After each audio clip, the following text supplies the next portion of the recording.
Lorsqu'une femme nous plaît, on peut tenter de la séduire en lui offrant des fleurs, en la complimentant ou en étant très élégant et gentleman avec elle.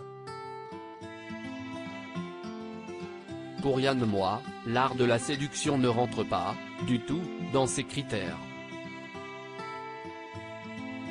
Chroniqueur sur le plateau de Laurent Ruquier en 2018, l'auteur avait eu la surprise d'avoir en face de lui Nicole Calfan pour sa dernière dans l'émission de France 2. Une femme que l'écrivain a longtemps idolâtrée au point même qu'elle lui a provoqué des envies. Pour le moins sauvage. Très excité par l'actrice, l'ancien chroniqueur a révélé qu'il s'était allègrement masturbé en pensant à Nicole Calfan. Muse de ses fantasmes les plus secrets, la comédienne lui a vraisemblablement inspiré les pensées les plus coquines lorsqu'il était seul dans son lit d'adolescent, loin de son enfance compliquée. Assis face à l'actrice pour son dernier jour en tant que chroniqueur sur France 2, l'auteur s'est ainsi fait taquiner par Laurent Ruquier qui lui a soufflé « Si est un peu votre pot de départ, et on a effectivement installé à côté de vous cette actrice que vous vénérez depuis des années. Si est un peu un cadeau de départ d'avoir Nicole Calfan à côté de Yann Moix. Un cadeau qui a apparemment beaucoup émoustillé l'écrivain qui n'avait alors pas pu s'empêcher de confier « Je n'ai répandu, du liquide séminal, dans ma chambre. Dans ma chambrette adolescente. »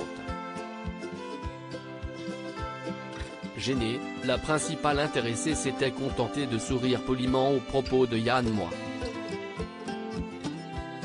Des avances qui n'ont donc pas trouvé d'écho auprès de Nicole Calfan. Des hommes, il n'y en a plus des comme ça. Il faut dire que le cœur de Nicole est pris depuis des années par son premier amour, Jean-Yann. Celle qui s'est pourtant mariée à François Valéry confiait qu'elle n'avait jamais pu oublier son premier amour, qu'elle considérait toujours comme l'homme de sa vie. Elle l'avait rencontré sur le tournage de son film Êtes-vous fiancé à un marin grec ou à un pilote de ligne, alors qu'elle n'avait que 22 ans. Lui avait 14 ans de plus. Après 5 ans d'amour, elle avait décidé de rompre avec l'acteur. Une décision dont il ne s'est jamais remis, et elle non plus. À 22 ans, comment peux-tu savoir que tu rencontres l'homme de ta vie? Si est impossible. Je te défie de savoir. Je défie quiconque de savoir qu'à 22 ans, on est devant l'homme de sa vie. Et ça a été l'homme de ma vie, bien que j'ai été heureuse après. Je vis avec mon passé, je suis quelqu'un d'assez nostalgique et mélancolique. Je serai, pardon Sophie Garel, note de la rédaction, sa première épouse, l'éternelle fiancée de Jean-Yann. Des hommes, il n'y en a plus des comme ça, avait-elle confié sur le plateau de l'émission On n'est pas couché en 2015.